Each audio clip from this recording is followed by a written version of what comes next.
Say I'm not. I'm thinking it likely it's not going to be pretty. Whatever happens. Well, I got the number. It's pretty good. Good. I really like it. No, his life is story. Again, it's good. I understood. Yep.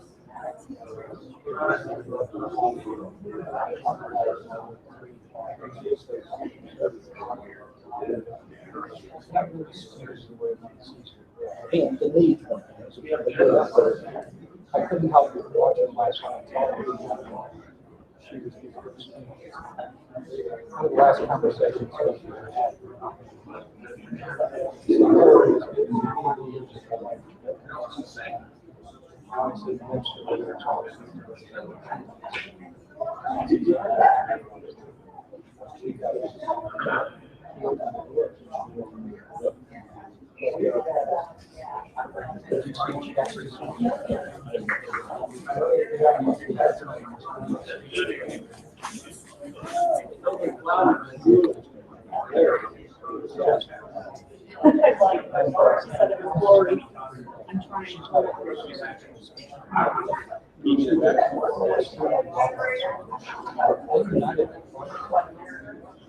I just read the book maybe 2 weeks ago, Crisis and Care about the Uniformed Secret Service. I strung through that. I spent a lot of time.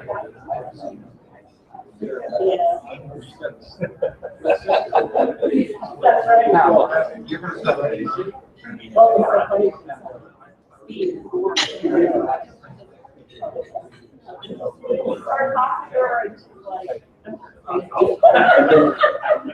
like, you are not Stacy. I mean, to me, they look. I can tell you. Yeah.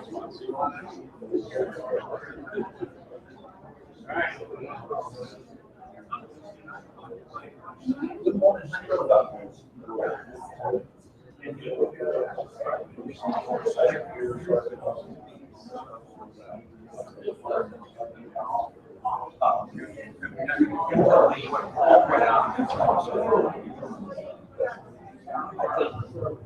I think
Dave, say hi to Stacy.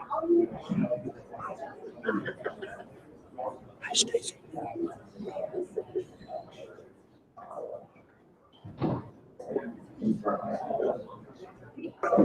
Or how does this impact you?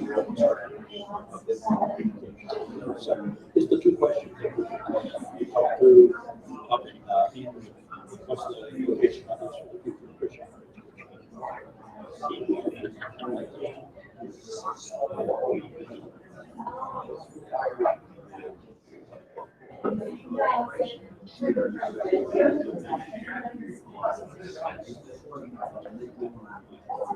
Okay, sounds good.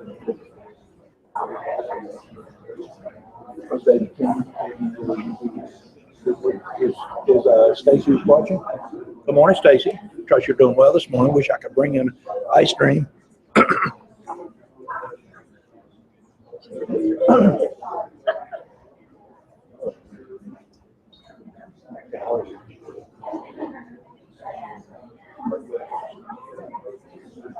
He sacrificed Dave.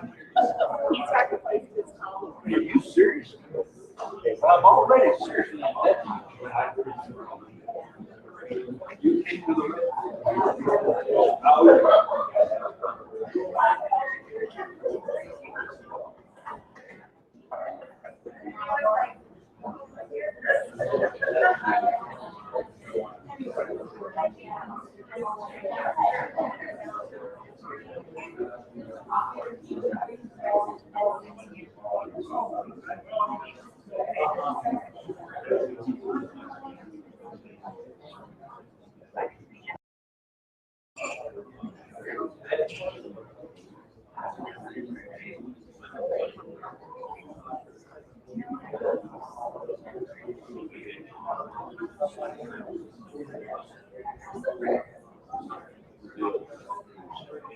All right, folks, let's collect ourselves in. It's time to get started.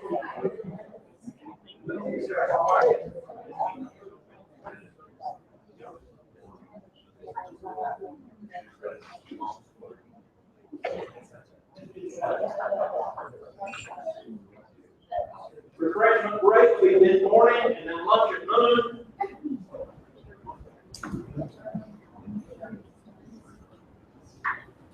It's such a joy to have Dr. McDonald with us, and in my early conversation with him, we discussed a couple of different things, and he said, as you would imagine, well, let me think about these things. And I said, the first is, how does the president keep the well fresh and full when the job sucks the life out of it? That's a quote.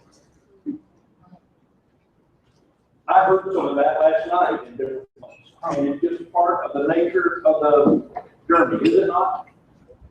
And the second was, what does it look like to lead an institution of biblical higher education as a spiritual enterprise?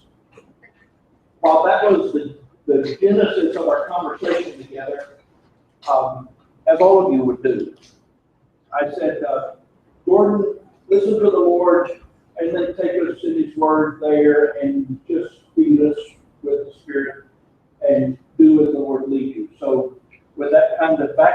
and stirring. Invested so much in the Christian cause and in Christian higher education that come and invest in us today. I want us to pause and just ask God's blessing on this time together, and that, as Christ would say, He would have all of us, that He who has ears, let him hear, that God would give us ears to hear what each of us needs to hear in this moment time. Tracy, would you pray with Dear Heavenly gracious Lord, thank you so much for calling each of us here to, first of all, know the love of our Lord Jesus Christ. He gave us from sin through His cross of precious blood. He gave us the living hope and also His Spirit to never leave us. And Lord, thank you for guiding us each to the ministry of biblical higher education and this fellowship, deeper fellowship with you and with one another. This time of the Flagship Presidents gathering, Lord, we ask that you would let your grace work deeply inside of our hearts and through our fellowship, so that we can come to a deeper understanding of the love and grace that we've received. And Lord, that you would encourage us to devote and walk this path, that you would let us give completely ourselves over to being used by you to the calling of biblical higher education. And at this time, Lord, please bless our gathering and our speaker today and all those who are called to share the grace that you've given to them. May their stories give us all mutual encouragement in this path and in this journey, Lord. And we pray that our institutions and individuals that you called to them, Lord, that you would use us and strengthen us to fulfill the commission that you've entrusted to us, to raise the next generation and inherit this beautiful history of God's saving grace, salvation, and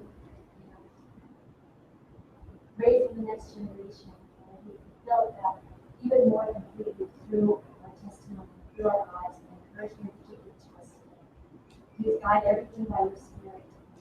We all this in Jesus' name. to take a bit of pressure off of your note-taking compulsion. We are making an effort to record this morning, and so feel free to listen and fully engage your mind and your heart, and we'll try to make this available as a recording after the fact, and you can go back and review whatever you needed to. Gordon, would you come and share with us? Thank you so much for this time together. Thank you.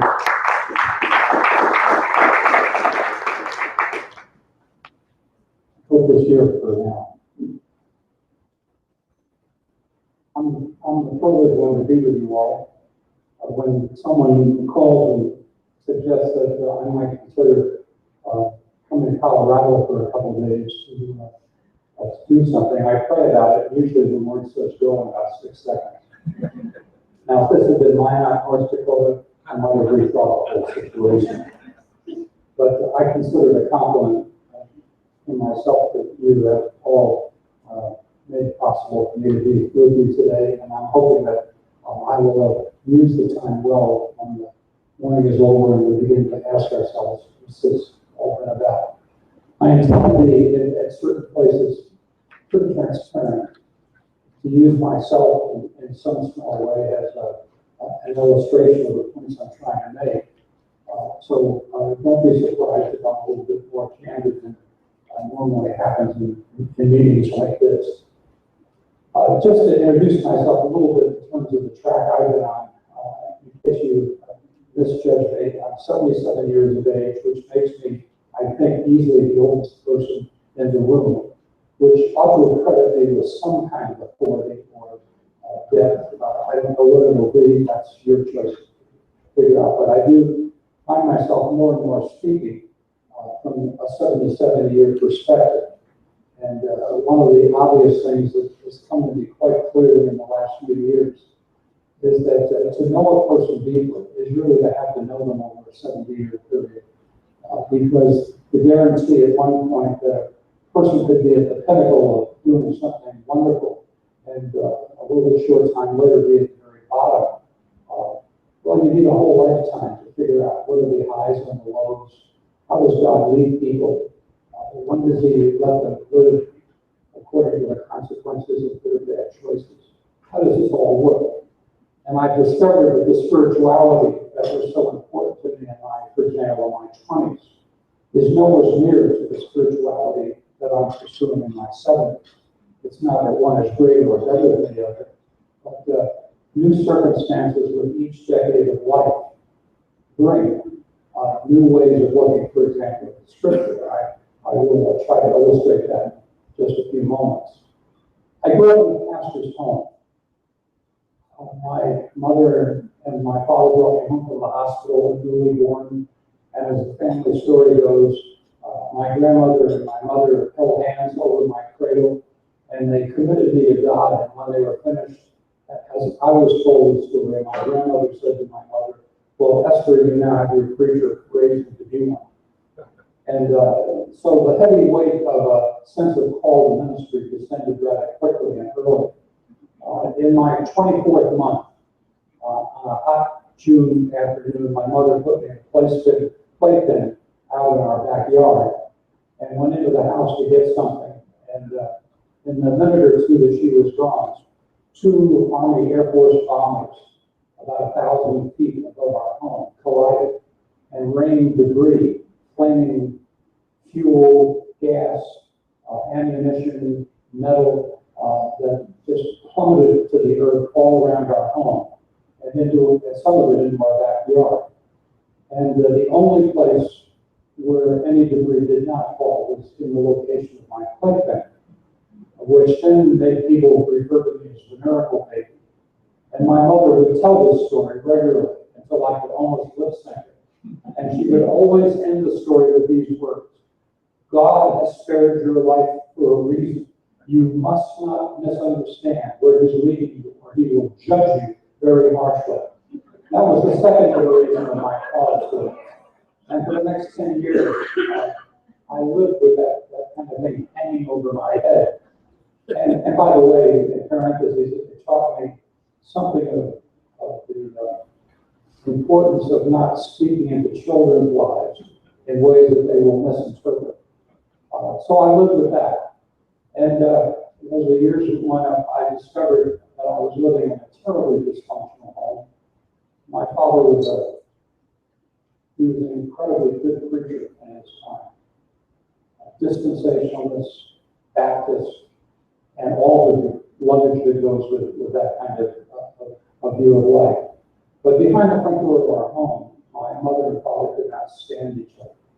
And so I lived over those years with the differentiation of a father and mother who performed in this way in the church when the lights were on, and a father and mother who performed this way behind the front door of our home when the lights were off. And that brought a considerable amount of confusion, which probably would never have been resolved if in the providence of God. In my teen years, I was sent off to the Stony Brook School in Long Island, New York, where for 3 years I came under the influence of women and men who were just remarkable in their faith, who cared and taught me as a teenage boy and coached me to a kind of normalcy, if you please, of looking at life and more specifically at faith, because for the first time I began to see a Christianity which to me was intimate and doable and enforceable. But if I had stayed at home over those years, I have no idea where I would be today. I grew up as a child, for the most part, just about 10 miles south of here, in the west side of Denver. And when I finished the study, I went out under an athletic scholarship to the University of Colorado, which is just a few miles north of here. So we're right kind of in the bullseye of life, where I lived it for a number of years in one way or the other. And it was out here in Denver that I met my wife, Gail, in my senior year at the university. She was at the University of Denver, which sometimes we call a party school. At the University of Colorado, we turned out students who were more resembling Oxford or Cambridge. You're listening to that and you're not smiling. That was meant to be a joke. But we met and we were introduced by a man who was told, who said to me, "Gordon, I've met a woman I think would make you an incredible wife. And he introduced me to her the next day. 3 weeks later, we were engaged, and 4 months later, we were married. And that was 55 years ago. As we often say, we've had 54 years of great marriage, and 1 year we prefer not to talk about. And I'll bring that up again in just a moment. My first church, while I was at Denver Seminary, was 176 miles east of here, literally straddling the Kansas-Colorado border, 25 miles from the nearest town and 7 miles from the nearest paved road. And for 3 years, Gail and I and our young son drove in a Volkswagen Beetle out to this little tiny church full of ranchers and farmers, till maybe 50 of them. And I learned how to preach the Bible to these very forgiving, gracious people. Our pastoral call was driving on a horse, herding cattle all day long. We're driving a truck to the co-op in St. Francis full of the newly harvested wheat. It was a wonderful place to learn the rudiments of pastoral ministry. And I have always looked back on those days with a considerable amount of appreciation. Those people let Gail and me serve them for those years. Our next church was in the Midwest, in the Mississippi River Valley, just adjacent to St. Louis. And now the congregation was made up of all blue-collar workers who made their money, men and women both, on the factory floor, making widgets repetitively, hour by hour. All of the frustrating, boring kind of work in the industrial era of our country. These were union people. They were angry. They reached the age of 65 and retired. And I was the pastor of a church full of these kinds of people who had absolutely no vision whatsoever for life or even their church. They were just, and I learned that after preach the gospel now, not to ranchers and farmers, but to union laborers. We were all caught up in the politics of unionism and things like that. Then after 6 or 7 years of that, and it was a wonderful experience. Gail and I were called to Lexington, Massachusetts, where now the congregation was made up of men and women, most of whom had PhDs in various advanced degrees in the sciences, and who were working on the first generation of personal computers.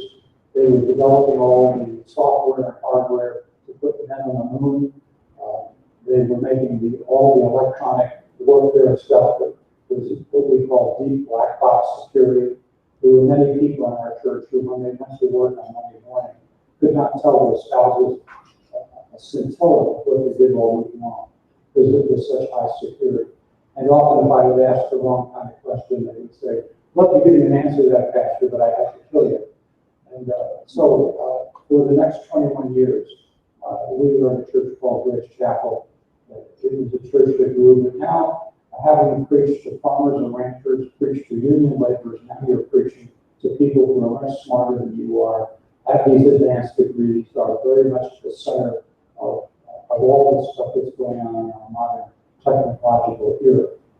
My last congregation was in the heart of New York City, 61st Street and 2nd Avenue. And now you're with a whole group of young, mainly single people with few marriages, all of whom are making their money on Wall Street in the M&A, merger and acquisition, as you call it, or brokers on the floor of the stock exchange and other places like that.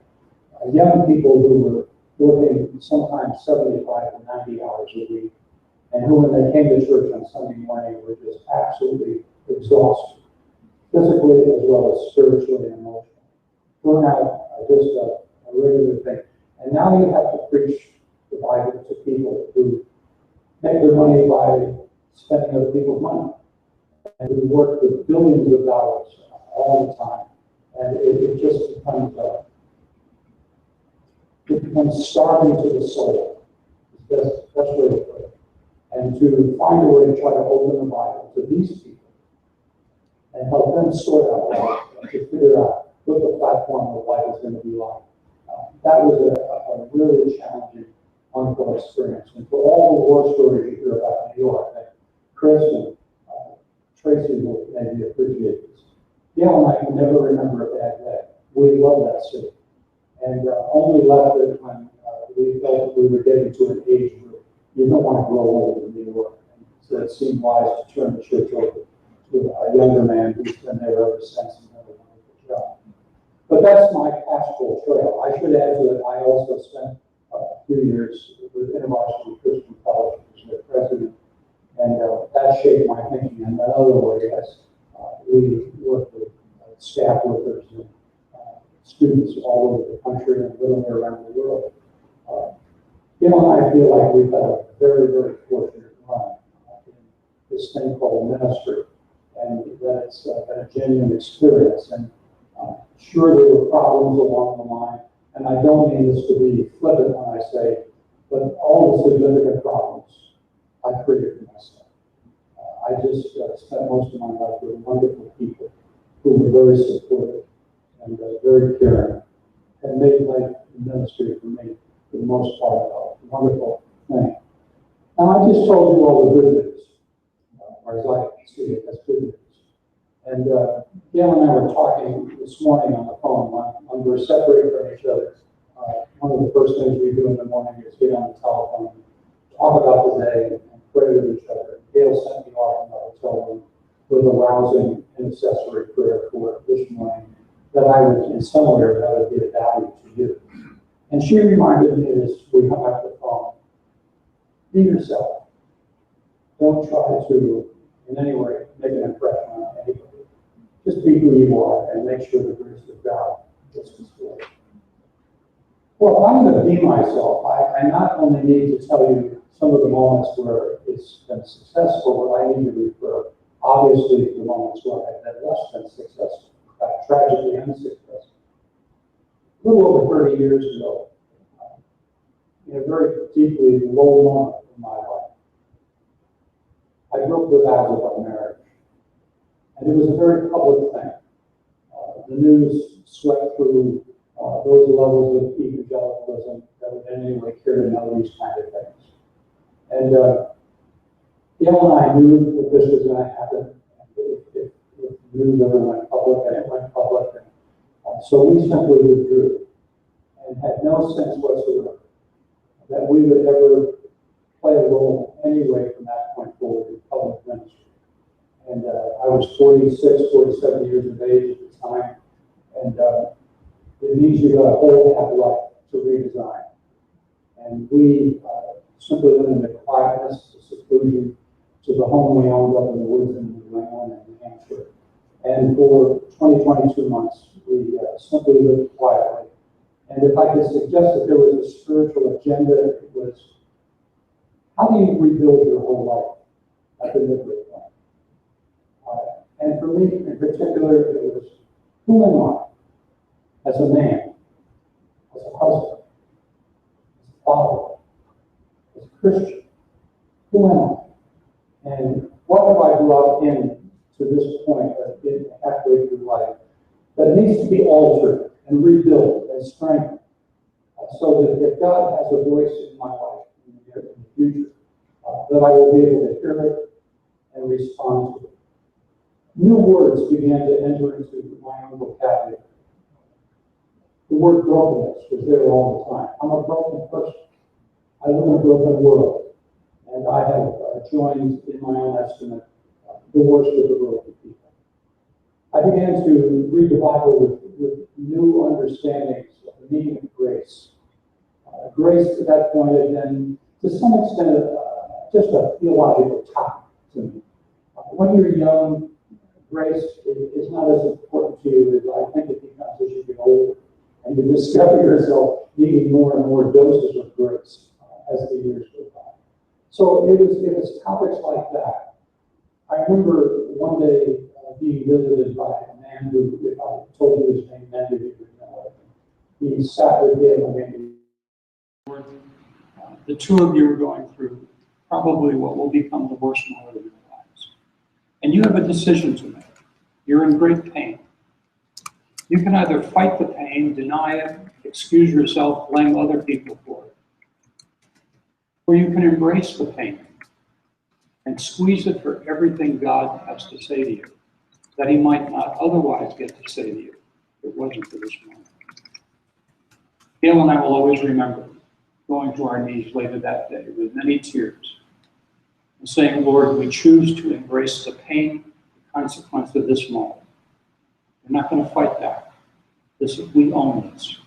And if you care to say some things to us, then we will be quite prepared to listen. That was a game changer for the two of us. It was a renewing moment even in our journey together as a husband and wife.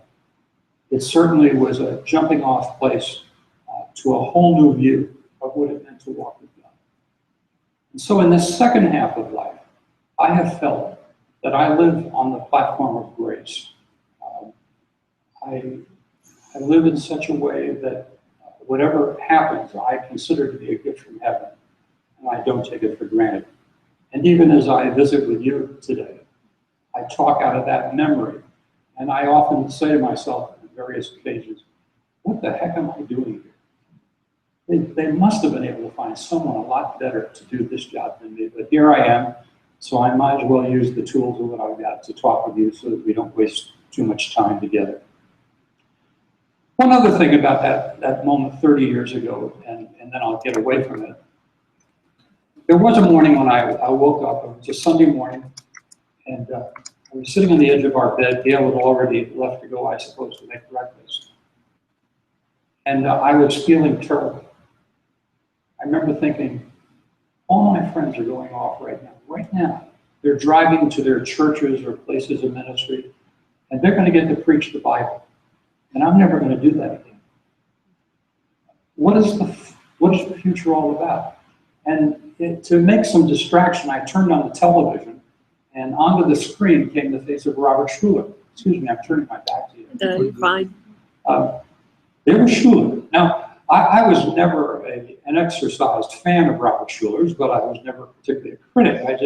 I admired what he did and how he did it. But there he was. And before I could switch the channel, he said, I want to talk today about enthusiasm.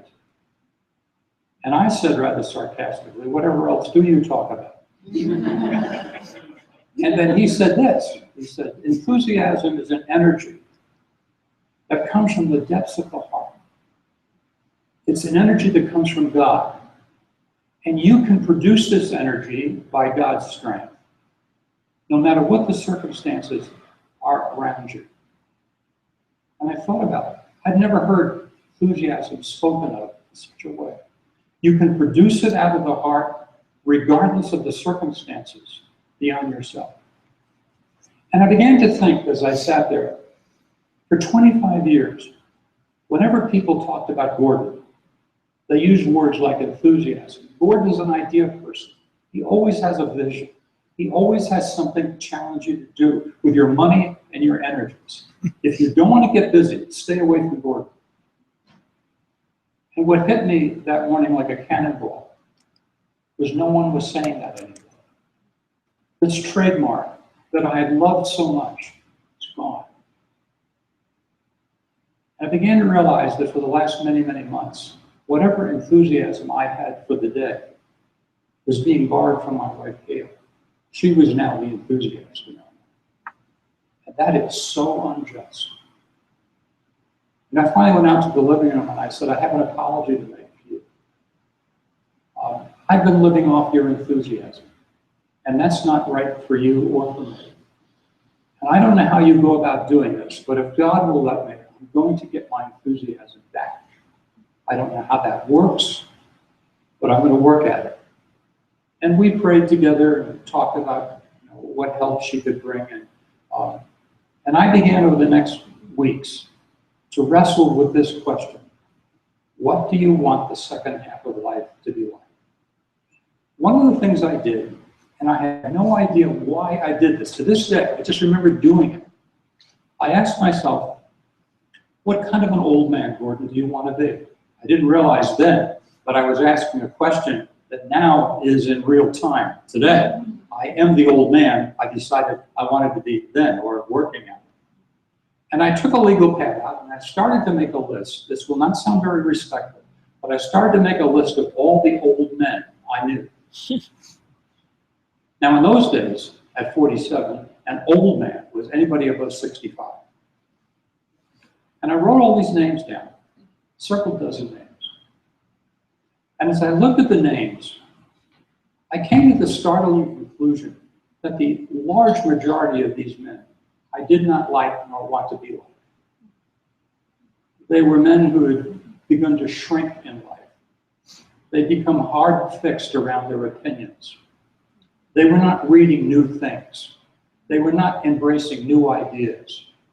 They did not rejoice in the success of younger people. Rather than be men of prayer, they were men who were trying to hold on to things that they had in the early days of their life. They always were trying to point people backwards to things in the good old days. And I thought, heaven, that's not the kind of old man I want to be. And then I found 5 or 6 people on that list that you would die to be with. Men who were always thankful.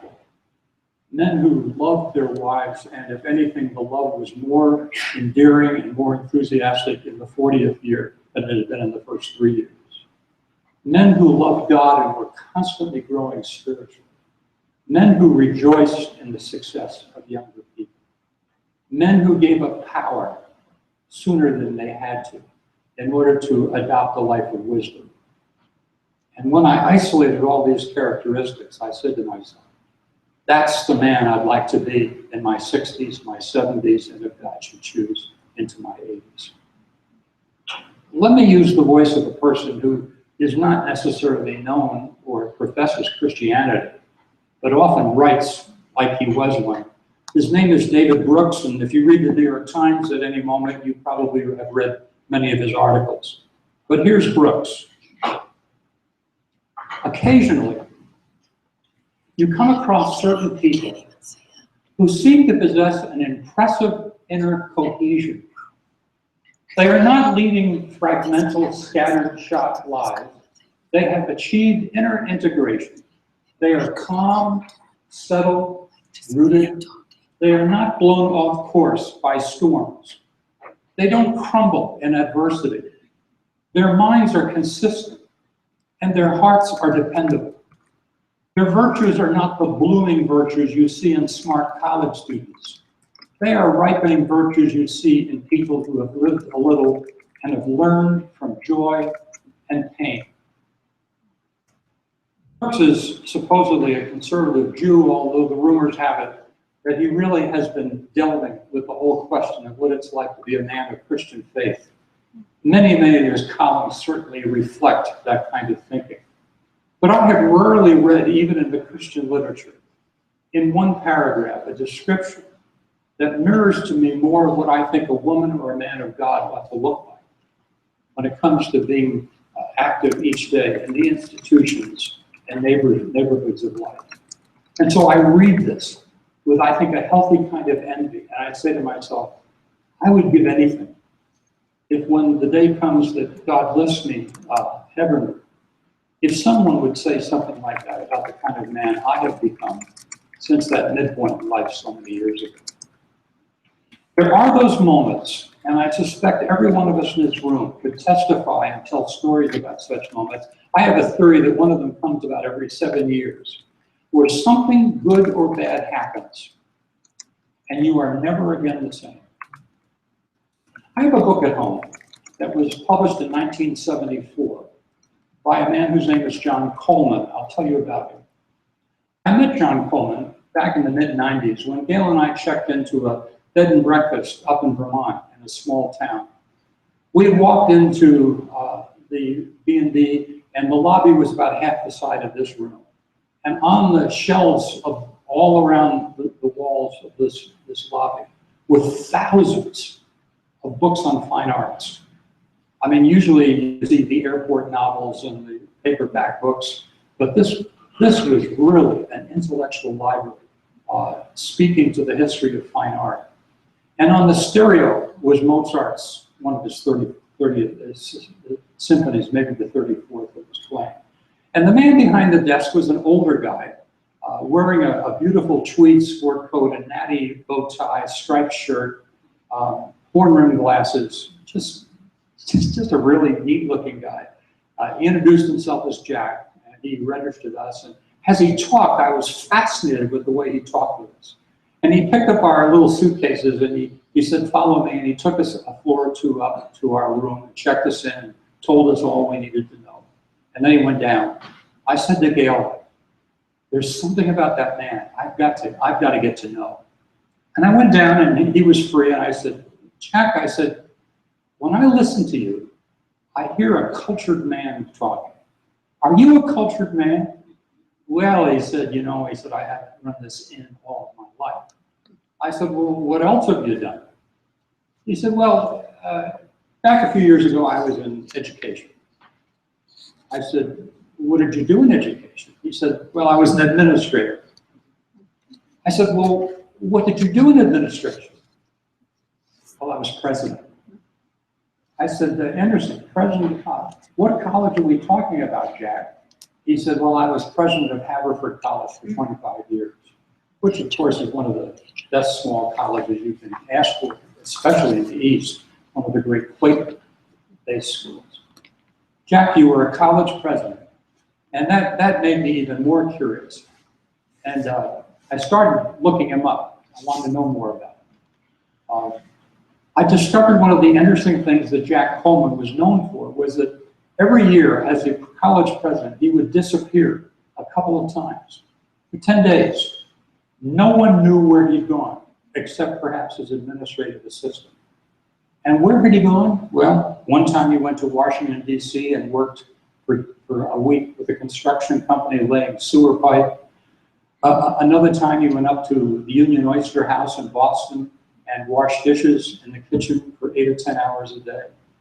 On a third time, he went to another eastern city and he collected garbage with a garbage crew. On another occasion, he shined shoes at the Philadelphia railroad station. On another occasion, he bussed tables at a McDonald's. I said, Jack, why did you do this? He said, because a long time ago, I discovered that the office of a college president is not the real world. If you really want to be a leader of people, you better get down on your hands and knees and know how the humblest people in your community make their money. And he said that's made a profound impression. Well, the book I was talking about a moment ago called The Sabbatical, I'll think of it in just a moment. Blue Collar Sabbatical. The book tells the story of these things as he wrote them. One of the most fascinating books that I've read in a long time. In that book, where's my pieces of paper here? In that book, Coleman tells a very interesting story. He said, at the college, I have become accustomed to being noticed when I walk in a room. I sense a slight stir, a turn of a head here or there, even a calm sometimes that I never noticed on entering a room before I took the presidency. I don't think I just imagined this awareness, happy or not, that the president is here. I know that part of my pride stems from having a job for which there is wide respect and which attracts attention to itself. So esteem feeds on esteem, and I become in part what people think I am. Now, I've read that a dozen times. You're reading it perhaps for the first time. But if you squeeze it for its meaning, what Coleman is telling us about there is that the life of a president is a life, to some extent, in a bubble. It's a life of exceptional privileges, of a deep respect that is paid to the title and to the person who carries the title around. My bet is that every one of you know this well. And that when you go back to your own neighborhood, you're used to people, in one way or the other, deferring to you, wanting to curry your favor, and it's awfully easy to go home at the end of the night with a skewed view of who you and I really are. I've known a little bit of it in my own world, and the recognition as the years have gone by that you have to be mighty careful about this bubble that wants to shape everything we are. I'm a young guy just getting into ministry. I've been invited to speak at a banquet someplace, and I go and I speak. It's a wonderful evening. Everybody thinks my jokes are hysterically funny. They think my stories are really profound and everybody's going, when I make my point. And at the end of the evening, I know this has been a wonderful time. And Gail and I get in the car and we're driving home and it's quiet and I finally say to her, have you ever thought about how few really good speakers there are? And she says, yes, I have. And there's one less than you think there is. Well, you have to have somebody like that, or a few people like that in your world, who understand that this bubble, this place of exceptionalism, can become very dangerous. And 30 years ago, I will tell you quite frankly, it became a very dangerous place for me. For me, the moment of failure was not built on my conviction that I'd been successful. It was really built on my moment, on the fact that for that moment, I felt terribly unsuccessful. And I dared to tell myself in that moment, you know, I don't think God really gives a rip whatever any of us are doing. That was the low point of my thinking and my despair at a particular moment in life. And when you either get too high above who you really are, or too low below who you really are, dangerous things can happen and bad choices can be made. So it became an important thing for me in my 47th, 48th year to rebuild life, and Gail along with me, to ask ourselves, how can this moment become useful in projecting us into the future and making sense? From that point forward, I've spent all of these years in my quiet, introverted moments, constantly asking the question, how does life get renewed? How does it get rebooted? How does Jesus take us through these decades? And just what if the second half of life is, without a question, the best half of life? And now I'm pretty much through with that second half of life. Gail took a fall on Tuesday.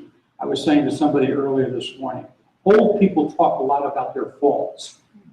And we're in that period of time when you know every day when you get out, it's possible that this day you're going to fall and you're going to do some damage to your body that may not be recoverable. And we're very mindful of that in our 77th year of life. But now back 30 years ago, how do you create the platform that will carry you through these years? Let me repeat myself in a comment I made a few moments ago, in case it didn't get caught. The spirituality that kept me going in my 20s will not work in my 70s. It's so different, it's light years apart. The way I walk with Christ, the things that are of concern to me, whatever temptations there are to a person in their 70s are totally different than what a person in their 20s face.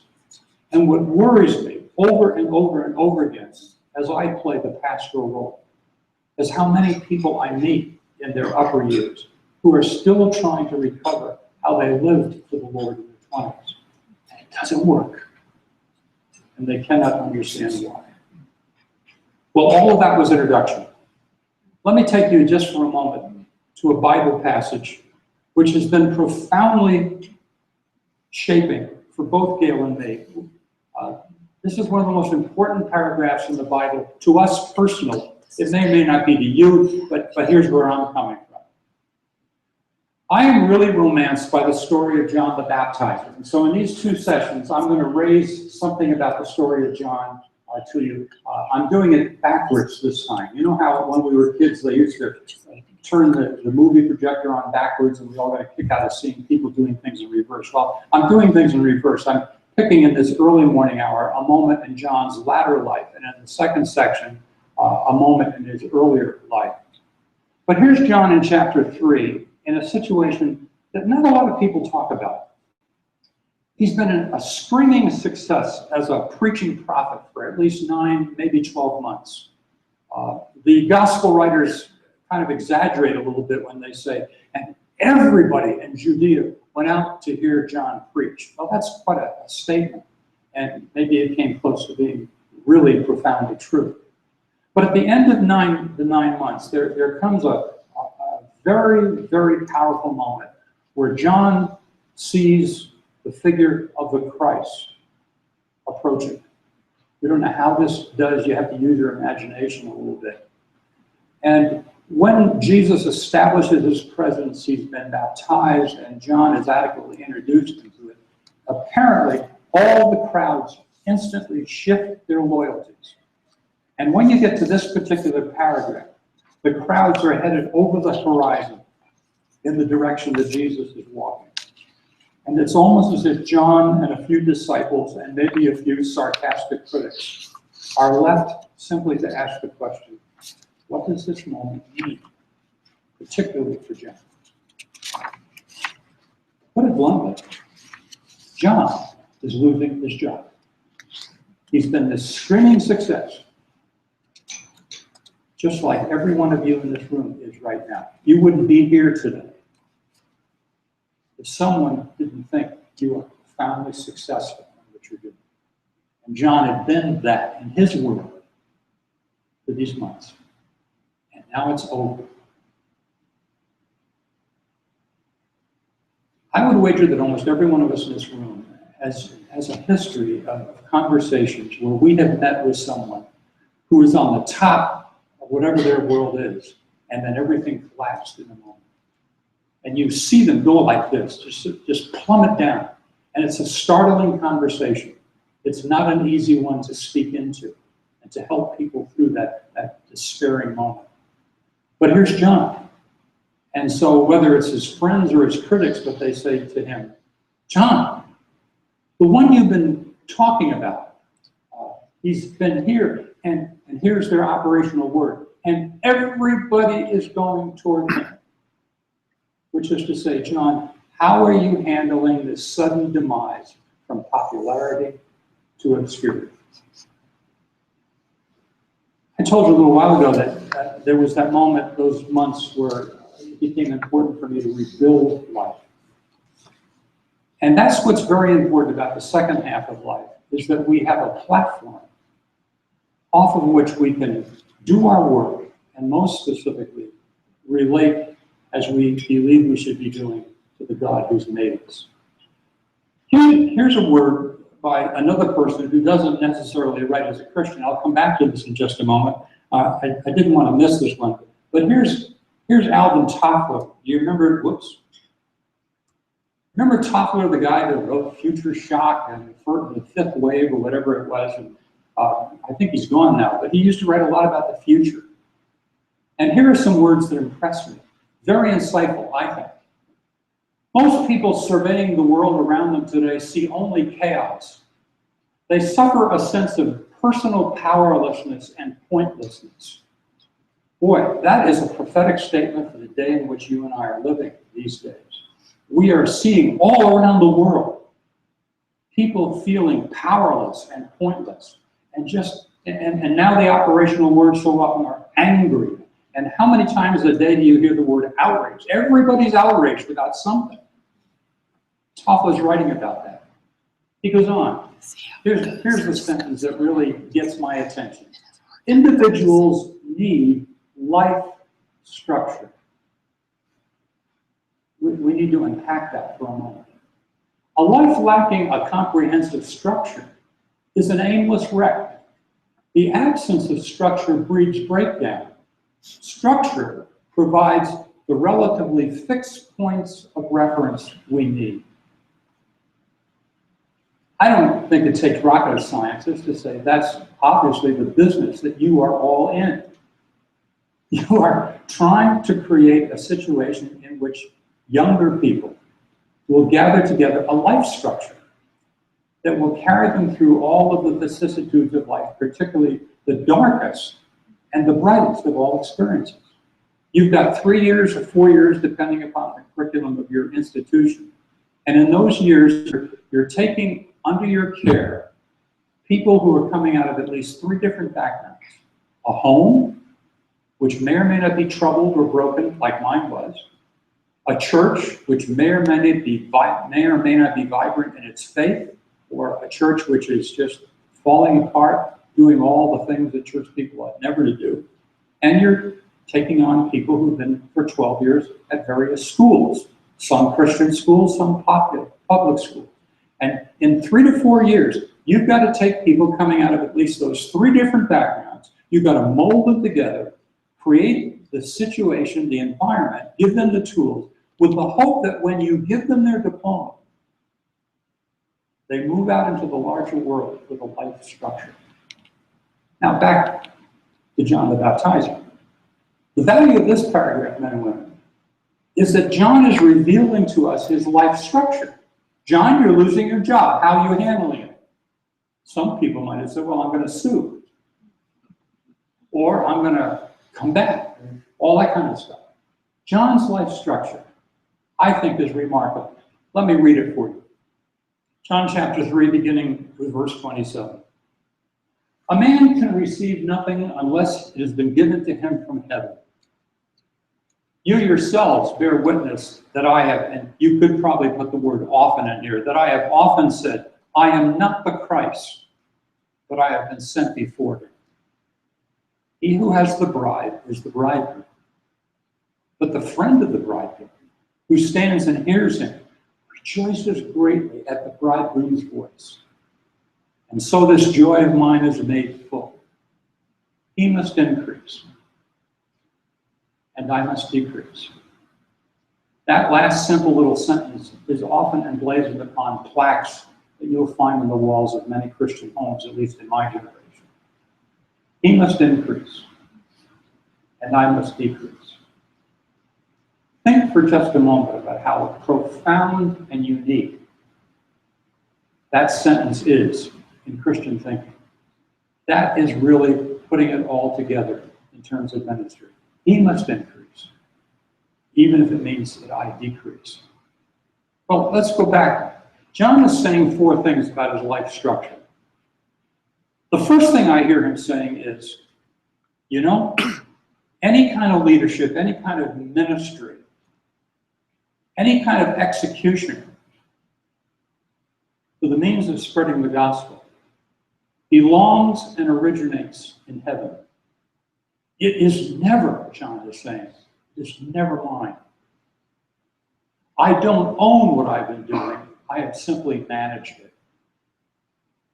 We all know what an owner of a company is about. We also know that a manager is a person who, in the name of the owner, makes decisions and hires and fires and does all the things managers do. But the manager does not own the business. And in this larger Christian world that we are a part of in this generation, you see a lot of people who would deny it if accused. But their performance over and over and over again is if this is a ministry that I own. And it's built there for me. And I can do anything I want with it. Those are shocking words, and probably no one would admit to them. But they really describe the actions that are very easy to fall into. When people are given the trust that you, all of you have, and I've experienced in my years. And what John is really saying to his friends and to his critics is, those crowds, yep, they were wonderful experiences. I love doing what I did. But the crowds never belonged to me. They were God's, and they were here as long as God wanted me to play a role with them. And the minute God wanted to shut the door and send them in a different direction, he was free to do so. What are you hearing here? You're hearing a sense of someone who feels loosened from his work. He doesn't own the work. He simply is faithful in doing it. And that really is a very profound insight, not only for John's time, but our generation. John says a second thing in constructing his platform of life. He says, you heard me over and over again telling you what my identity is. I have told you 1,000 times, I am not the Christ. No matter how big the crowds were, no matter what people were saying for me. And that verse gives me, see if it figures with you, it gives me a little hint that maybe sometimes late at night when John was all alone, wherever he went to sleep in the night, and he's just thinking about what's happened for the day and how amazing it's been to preach to all these crowds and all the wonderful ways they have received him and responded to him. And John goes through maybe a momentary fantasy. You know? Maybe I mean, signs all point to that. Look at how everybody loves me. Maybe in some mysterious way, I am the Messiah. You wonder if he was ever tempted to think like that. If John is a sinner like the rest of us, I just have to believe there were moments before Jesus showed on the scene that John was tempted to fantasize about himself being the big guy. And then he comes back to his senses. He says to these people, "You heard me say many, many times, I'm not the Christ. I'm simply one that was sent ahead of him to introduce him." So John knows who he is, and he knows who he isn't. I think that's a great, great challenge for every woman and every man who ever ascends to a place of leadership, no matter whether it's a small place or a large place. We have to keep going back and reminding ourselves of who we are and who we're not. And we have to surround ourselves with people who will reinforce the right answer. Now, the third thing that John incorporates into his platform of life is not only I know where the ministries come from and who owns it, and I know who I'm not, but I know what my job is. And if I've got this text correctly interpreted, John is not far off from a modern wedding structure. In a wedding, you have a bride and a groom, and then as the wedding party forms, off to the one side of the groom is this person that's called the best man. What is the job of the best man? Suppose the best man waited until the bride was halfway down the aisle and suddenly waved off the organist or whatever the music is coming from, waved off everybody else, and started giving a monologue of jokes and got all the crowd centering their attention on him.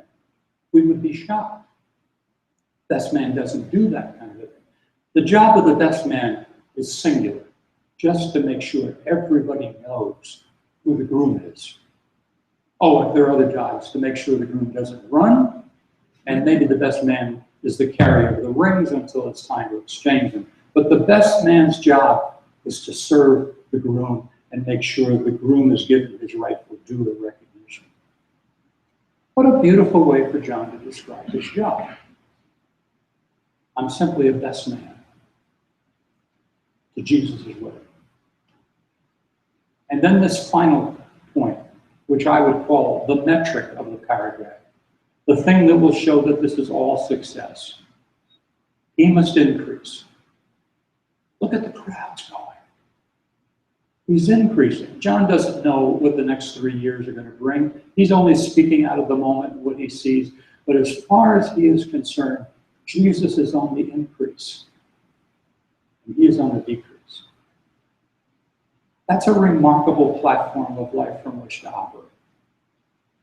And I suggest to you that it's raised at this particular moment because John needs this platform of life to cope with the reality of this moment in which this fantastic change is happening.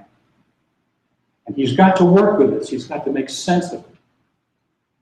And I can't tell you how many times over the years Gail and I have opened to John 3 and read that paragraph to each other to remind ourselves that in a general sense, we are walking like other Christians in the same trail.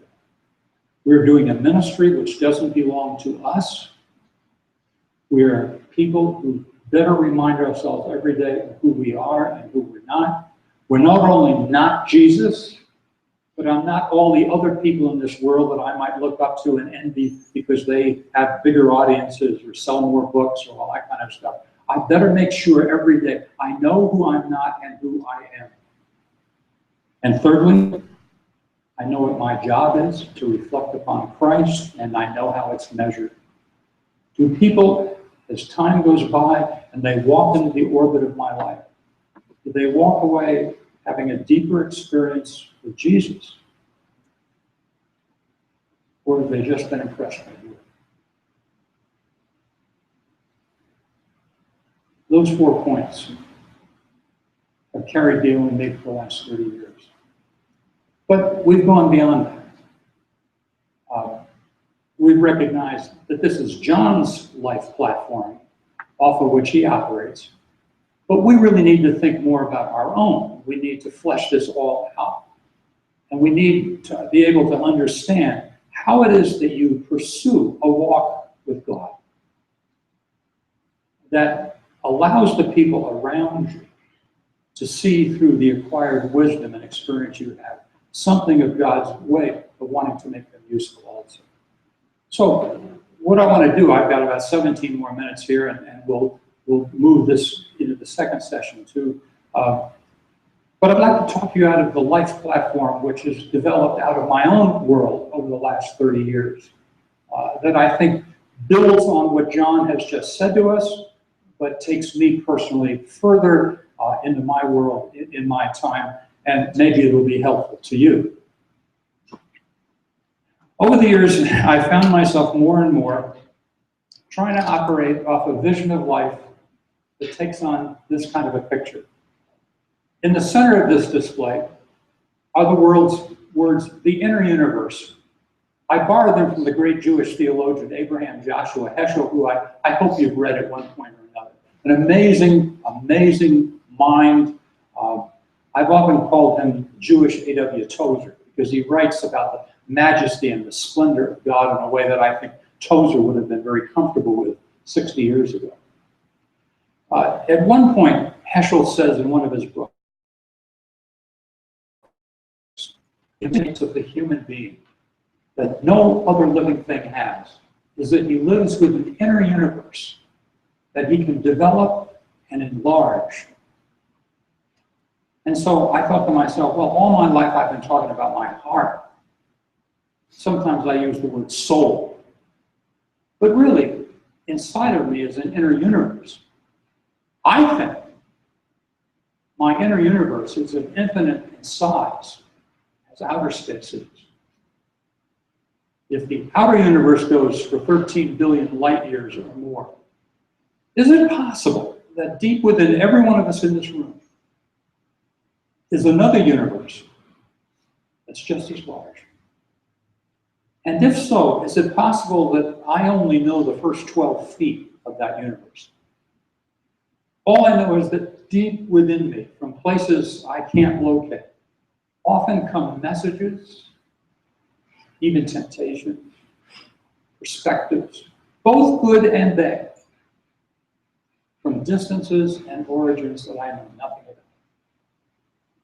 And it makes me wonder if part of what it means to walk with the Lord is that someday Jesus will take each of us through a journey into our own inner space and show us what we could not see. I was raised in a theology that said in that inner space, there is absolute darkness and evil and nothing good. Frankly, I don't buy that anymore. Because I see in a lot of people a lot of good. And I think that somewhere in this inner space, there's room for both. But you can argue about that after I leave. So here's this inner universe. And the question is, how am I developing that inner universe? And what comes out of it? So around the display, you'll see these four words. To walk with God as a man or woman in leadership, where the pressure and the stress gets sometimes to be almost unbearable, is to make sure that I am in alignment with heaven in all four of these areas. This is the spirituality, I think, that grows upon a person as they move more deeply into the second half of life, that you don't think as much about in your first half, because other things are taking its place. So on the left side, the right side of this display, you'll see the word tomorrow. God has given to each of us in this room an imagination. And sometimes, I'm not sure we fully appreciate the genius of this imagination. God has given to you and me the ability to look into the tomorrows which haven't happened yet and picture, almost as if they were a video, what would happen if we did this or chose that? Who of us in this room has not played the game of tomorrow? I'm going to have lunch with so-and-so tomorrow. If he or she would just give us $3 million, Surely you've heard the story of the three men who suddenly found themselves at the entrance to heaven where St. Peter interviews and vets them. And Peter says to the first of the three men, what's your name? Writes it down. What did you do in life? Well, I was a banker. Peter says, well, we always give people coming into heaven one wish. What's your wish? Banker thinks for a moment. I'd like to have $1 billion. Peter says, wish granted. Enter into heaven. Second man steps up. What did you do in life? Well, I was a Wall Street broker. Ah, you work with money. What's your wish? Well, I'd like to have $1 billion like him. Okay, the billion is yours. Enter into heaven. Third guy steps up. Peter says, what did you do? He says, well, I was a college president. Peter says, then what's your wish? Well, I'd like to have the names of those two guys. Just a little bit of a load like that. But we play this imagination game all the time about tomorrow. We played it when we met the person we married. What if he or she would ask me to marry them? What if this organization wanted me to be its leader? What if? We've got all these games we're playing in the theater of our imagination all the time. Life would be dreadful if we didn't play to this imagination and allow it to flower and allow ourselves to see what good and bad choices look like before they really have to happen. So I've asked myself, as the years have gone by, what is it about the tomorrows of life that I'm concerned about? Answer one, I'm concerned about growing, particularly in my faith walk with the Lord. I'd like to be a more godly man next month than I am today. So what does it take in this next month for me to deepen, to know the Lord, to be more responsive, if you please, to be a greater servant of people in the name of Jesus? Those might be imaginative thoughts that can fill the mind. Second possibility in tomorrow is, what is God calling me to do? When I was 64, I had to write an article for Leadership Journal. I have written for them for a lot of years, and each edition. And the editor asked if I'd do a piece on call. So I did it. And I sent it off, and I felt very restive about what I'd written. And the restiveness came from the fact that my own sense of call was a story that happened 50 years ago. Well, a story 50 years backwards is a nice story, but it really doesn't really have much push or activation today. What I need is a call that's fresh today, that gets me out of bed today. And I rarely hear people at my age talk about call. So I started praying, Lord, do you ever sharpen or renew or change the call of men and women in their 60s? Because I can't remember the last time I heard about a 60-year-old guy talking about a new call. Does that ever happen? And day after day, I would pray prayers like that. Then after a month or two, I went off to Germany to do a series of pastors' conferences in a number of German cities. And often at the end of the day, if you can imagine having to listen to this all day long, at the end of the day, some of the younger German pastors would come up and spoke English. And every once in a while, one of them would say to me, when you talk today, you talk to us like a father. What do you mean by that? Well, the old German professors and pastors, when they talk, they just scold us and they shout at us and they speak about philosophy and theology in ways that we don't even care about. But you opened your life to us today. You showed us your heart. You told us about where you struggled. You told us where God has touched you in very profound ways. That's what we need to hear. That's what a father does. So at the end of this visit to Germany, I went back home, went out to California to speak for a group of Asian pastors.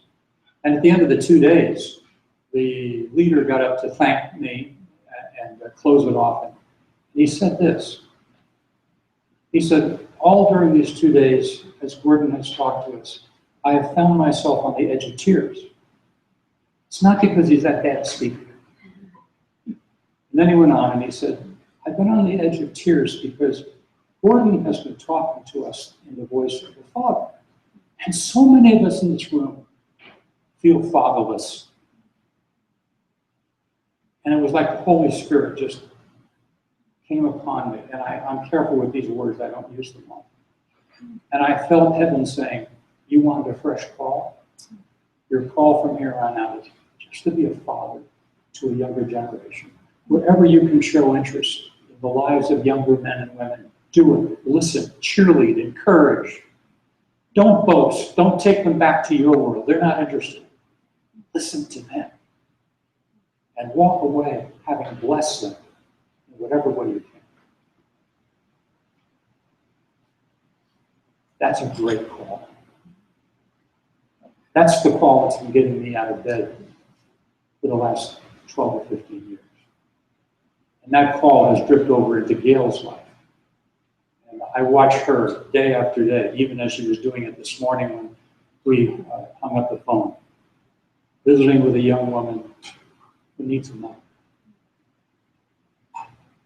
So living in the tomorrows is always to be updating my sense of call and asking, am I in alignment with God's purposes for me as it's in my age right now?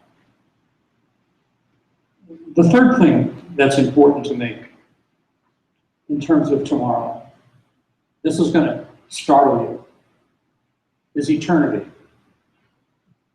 Eternity to me when I was 35 years of age was pretty much an abstract subject. Yeah, I preached about it occasionally. If someone had asked me, I would have said, I believe in it. But you know what?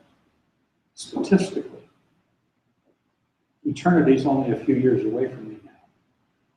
It may come in the next month. It could come in the next year. Gail and I know right now that statistically, one of us is apt to say goodbye to the other in the next 5 to 8 years. If it goes on beyond that, great. But we read the obituary columns every day. We know the range in which most people die. We're there. I told Guaranda, one of the great medical authors of our time, who lives in Boston, says this: if you're 75 years of age, you are dying. Your body parts are beginning to break down, like the old parts in a car that smoke and make a lot of noise. They keep working, but they're nowhere near what they used to be. You are dying at the age of 75. I thought to myself, that's a really biblical idea. To live as though I'm dying. What does that do in determining my use of time, my way of thinking? By the way, I'll just throw this in as an old guy. You go to church on Sunday morning, you look around the sanctuary, 50% of the people are either dying or near dying, given my definition. But the worship leader, bless his or her heart, is probably 27 years of age and isn't thinking about dying at all. And it's not reflected in the songs that are sung, nor is it reflected in the prayers that are prayed.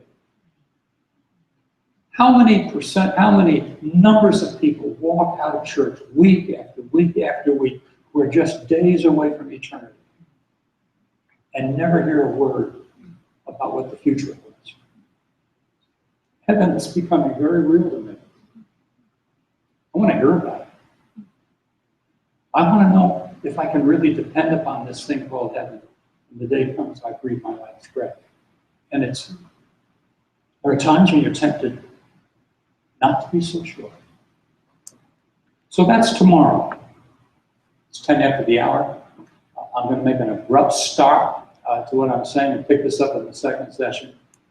But maybe in the last minutes I've got before we start drinking that Starbucks over there, let me throw a question out to all of you. You've been sitting there so quietly. Thank you for doing that. Of course, I know where your minds probably are half the time. But have you heard any word or idea or thought in the last 45 minutes that you find important to yourself? I'd like to hear a number of you, just very quickly, just a word or two. What particularly sparks interest in what I've been talking about in the last minutes? Give me some feedback.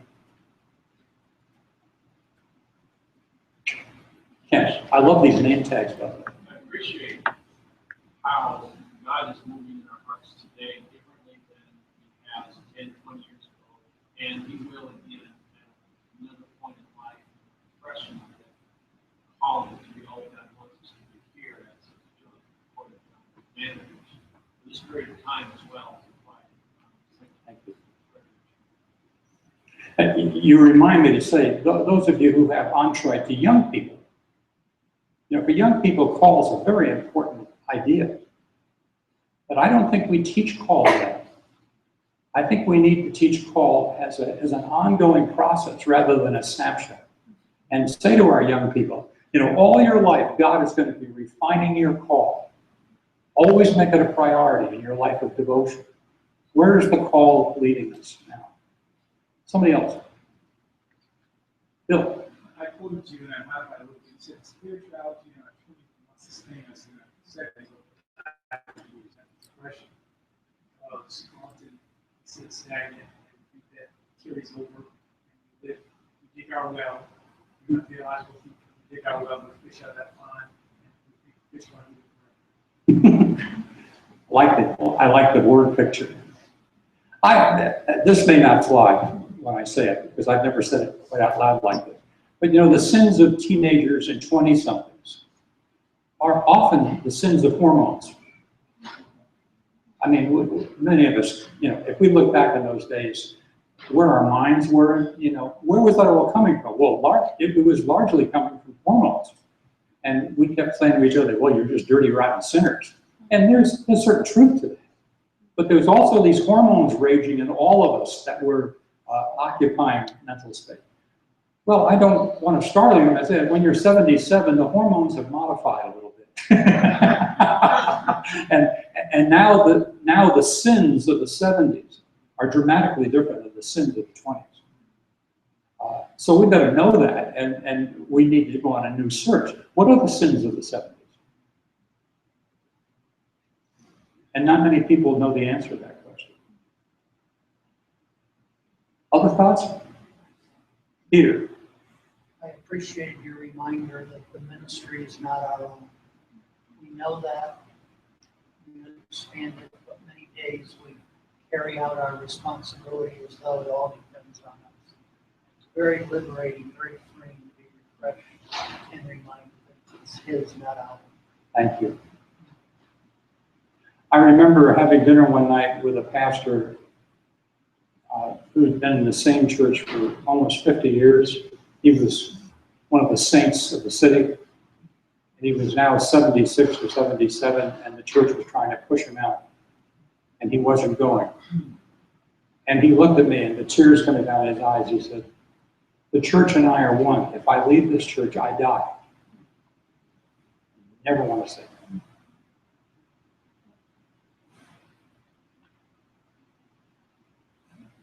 Ralph? Related to that, one statement arrested me.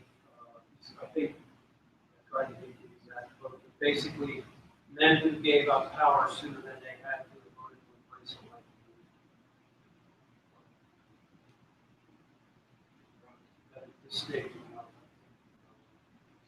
That's a heavy thought, and it's a thought that began to arouse in my own mind in my 50s. It caused Gail and me to make a decision that this is descriptive, not prescriptive. It caused us to make a decision that we would get out of all institutional power by the age of 60. And that from that point forward, I would move, to whatever extent God would permit, I would move out of power and into wisdom. One of the best decisions I've ever made. I don't spend much time today doing budgets and long-range planning and all that stuff that many of you love to do. I don't love to do that. I'm a pastor. So I love the one-on-one, the one on the small group. I love having a group of younger people in our home for an evening, and the conversation that's deadly serious. I didn't get to do that when I was pastor of Grace Chapel. I was running a mega company, and I don't miss that at all. To what extent, as you talked about life structure, does that require intimate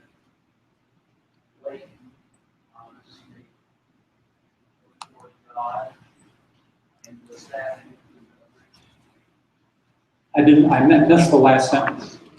That being honest before God and before others really identify a life structure that's appropriate. Well, my answer to that comment would probably begin by pointing out how I started this morning. I don't know most of you in this room. To get up in front of you and tell you about the worst moment of my life is not easy. And I know what it's like to walk out of a room and say, I probably made a perfect jerk out of myself telling those people as much as I told them. If they don't get it, if they don't use it in some way, I'm convinced that all of us as leaders have to really work deeply out of the well of honesty and transparency. Younger people need to know the markers along our journey, where there were struggles and where there was also failure. If we don't open that up to them, then they go through 20 years of life thinking that they're the only person that wasn't perfect. And in my generation, I come out of the World War II generation. But I grew up in a gospel that was about as perfectionistic as you could come. And I'm not now talking about the Wesleyan view of perfection. It was a view of perfection where nothing goes wrong in my home. And in my particular situation, knowing what was going on in our home, I had to sit in church week after week and listen to the duplicity of how that all worked. I came with one entry just chucking the whole thing. Had it been for Stony Brook, I wouldn't do it. So I think transparency and honesty.